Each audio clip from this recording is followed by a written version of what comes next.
Welcome to Legion Builds, where I guide you on how to bring your favorite fictional characters into Dungeons & Dragons. This video and all my content is made possible by my Patreon supporters, and it's dedicated to everyone who subscribes to my channel. You're all the reasons why this keeps going. Thank you.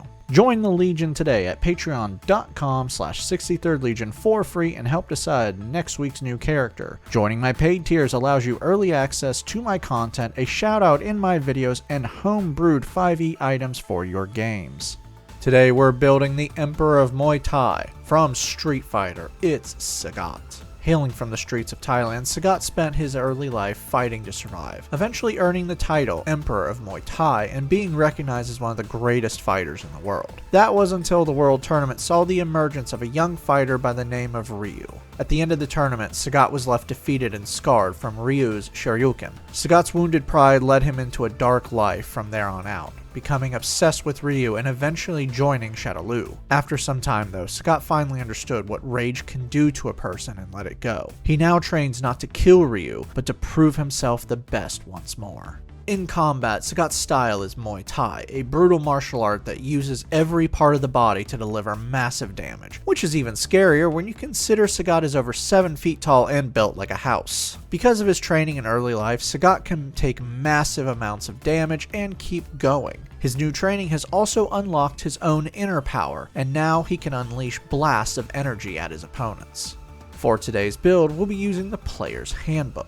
We're using standard point array to keep things simple, and we are multi-classing, so watch those minimums if you use another system, but they use the same stats, so it shouldn't be too hard. Make strength 15, con 14, dex 13, intelligence 12, wisdom 10, and we're going to be dumping charisma with an 8. This is the least important stat for this build, as we'll be able to get around it for the most part, but you might want to get that up for saves.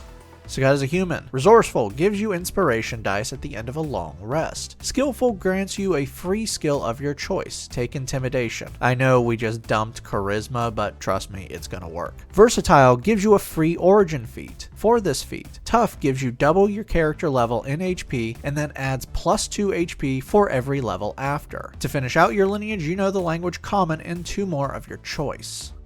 For background, place +2 into con and +1 into dex. For skills, take animal handling and acrobatics. For your origin feat, Magic Initiate grants you 2 cantrips and 1 first level spell from the Cleric, Druid, or Wizard spell list and lets you choose what your spellcasting modifier is from Intelligence, Wisdom, or Charisma. None of those are going to be great for this build, sorry, but take which one is ever higher. For this, I'm going to go with Intelligence. Jumping over to Druid list, for your spells, Produce Flame creates a small ball of fire in your hand for 10 minutes. This fire sheds light within a 20-foot radius and dim light into another 20-foot radius. With an action, you can throw the fire at a creature within 60 feet, dealing 1d8 fire damage. Thunderclap lets you slam the ground and send out a shockwave, hitting everything within 5 feet and forcing a con save, dealing 1d6 thunder damage on a failure. This is not a stealthy move, but thankfully you're not about stealth. Jump gives you a 30-foot jump distance by spending 10 feet of movement for 1 minute. To finish out your background, you get 2 more proficiencies from tools and or languages. Take whatever you want because this was an area that was never fleshed out in the games.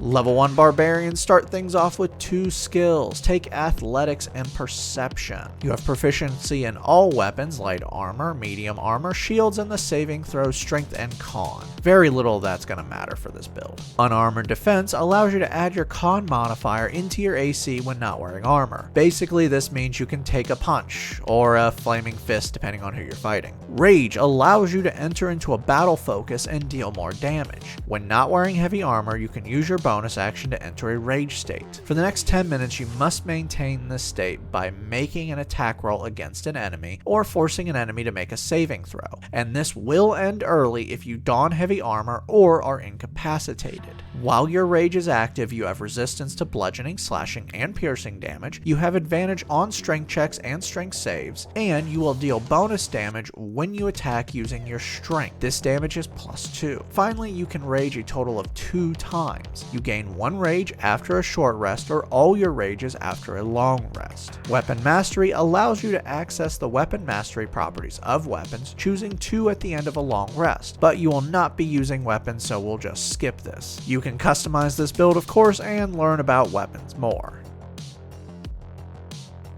Level 1 fighters begin with a fighting style feat. For this feat, unarmed fighting makes your unarmed strikes 1d6 when you're holding something, and 1d8 when you're holding nothing, and you can automatically deal 1d4 bludgeoning damage to a creature you are grappling. Second Wind allows you to ignore damage with a bonus action by healing yourself 1d10 plus your fighter level. You can do this twice per short or long rest. Level 2 fighters gain Action Surge. You can give yourself a free action once per short or long rest. Tactical Mind allows you to use your Second Wind to add 1d10 to a skill check you failed. Level 3 fighters now have access to their subclass. Champion from the Player's Handbook is going to make you a very good fighter. Critical allows you to crit on 19 or 20. Remarkable Athlete gives you advantage on initiative rolls and athletics checks. Also, when you score a critical hit, you can move up to half your speed without provoking an attack of opportunity. Level 4 fighters earn our first ability score improvement. Let's grab a feat. Crusher from the Player's Handbook adds +1 to your strength. Once per turn, when you hit a creature with an attack that deals bludgeoning damage, you can move them 5 feet if they are no more than one size larger than you. When you score a critical hit that deals bludgeoning damage, you knock the wind out of them. And until the start of your next turn, all attacks against them are at advantage. You can also now use Second Wind 3 times per short or long rest. You've reached character level 5, raise your proficiency bonus to +3. Thunderclap and Produce Flame now deal 2 damage dice each.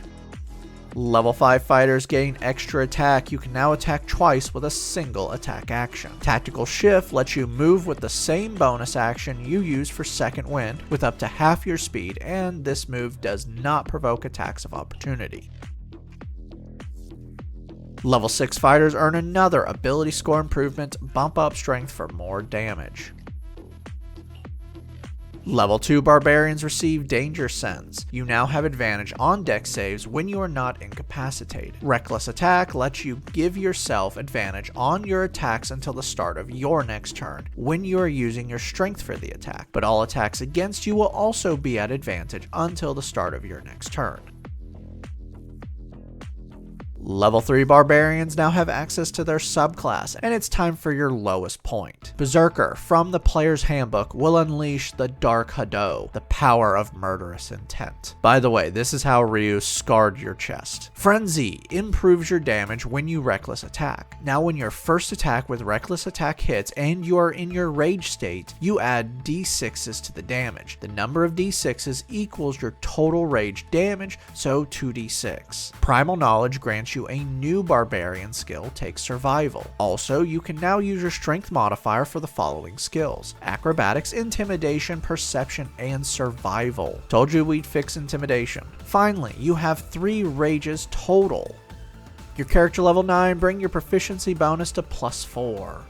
Level 7 champion fighters gain an additional fighting style feat. For this feat, take whatever you want, because nothing fits with the lore that I'm confining myself to. But you don't have to be confined to the lore, so this is a great opportunity to customize this build and maybe actually get to use your weapon mastery properties. By the way, I've been avoiding talking about that, but you have way more than 2 per long rest now.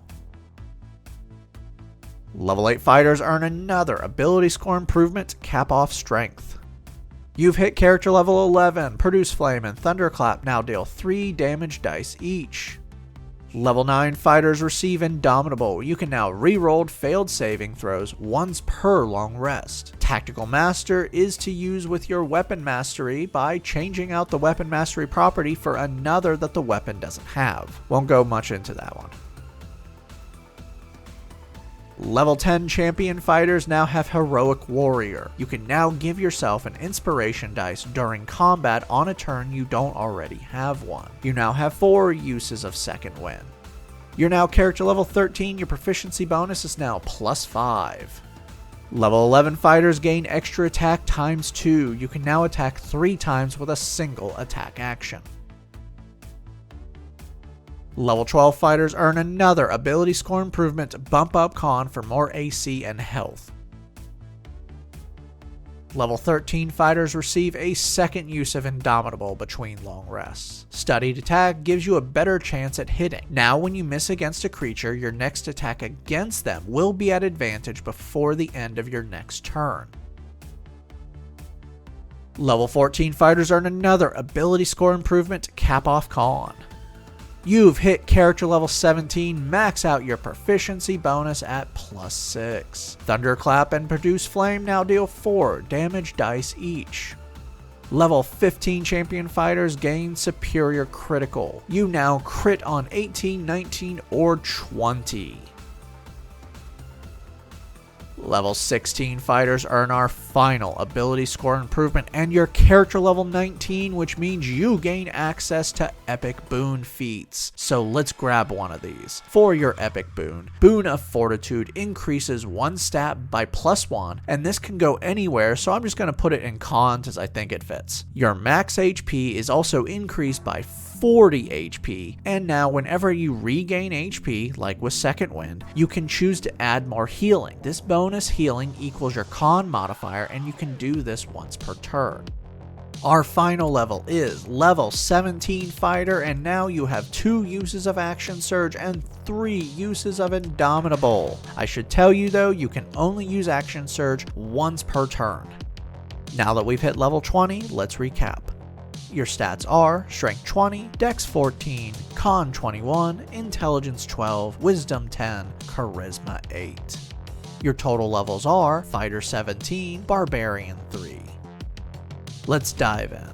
Let's start off with the best part, endurance. You were once the boss fight for Street Fighter, and this brings you back to that again with over 260 HP taking the average. You can re-roll 3 failed saves, you have resistance to multiple types of damage, your AC is 17, and you can heal yourself 1d10 plus 22. In combat, your attacks are plus 11, you're dealing 1d8 plus 7, can add 2d6 to the damage, can attack 3 times normal, 6 times with an Action Surge, can crit on 18s, can knock your enemies back, and give yourself advantage multiple ways. Finally, your physical strength is all encompassing. You have advantage on strength saves and checks while enraged, advantage on athletics checks all the time, can have up to a 30-foot jump, and all your skills are using your strength modifier. Downside. Did you notice how I didn't mention your cantrips? You know, the only way you can deal magical damage? Well, I didn't because they suck. Your spell DC for Thunderclap is 15, and your spell attack for Produce Flame is +7. Oh wait, there's more. You can't use them in your rage state, and Produce Flame is your only ranged option. Your intelligence modifier isn't great, but it's the best option for this, though if you're not using standard point array, there's a chance it will be better for you. Speaking of stats, your charisma sucks, and so will every social encounter that you have. At least your intimidation is using strings, so I guess just be me. Guess you're staying with Shadowloo, huh? Time to walk the path of the fighter and learn to let go of the rage before it threatens to destroy everything you can be. I'd like to give a special shout out to my Artificer tier. Thank you John Martin, Christopher R. Hunter, Java Squirrel, Matthew Dens, Burton, and Jonathan Haynes. You guys rock. Make sure to like and subscribe to not miss a single new build each week on YouTube and Spotify. And make sure to check out my Patreon where you can help decide next week's new character.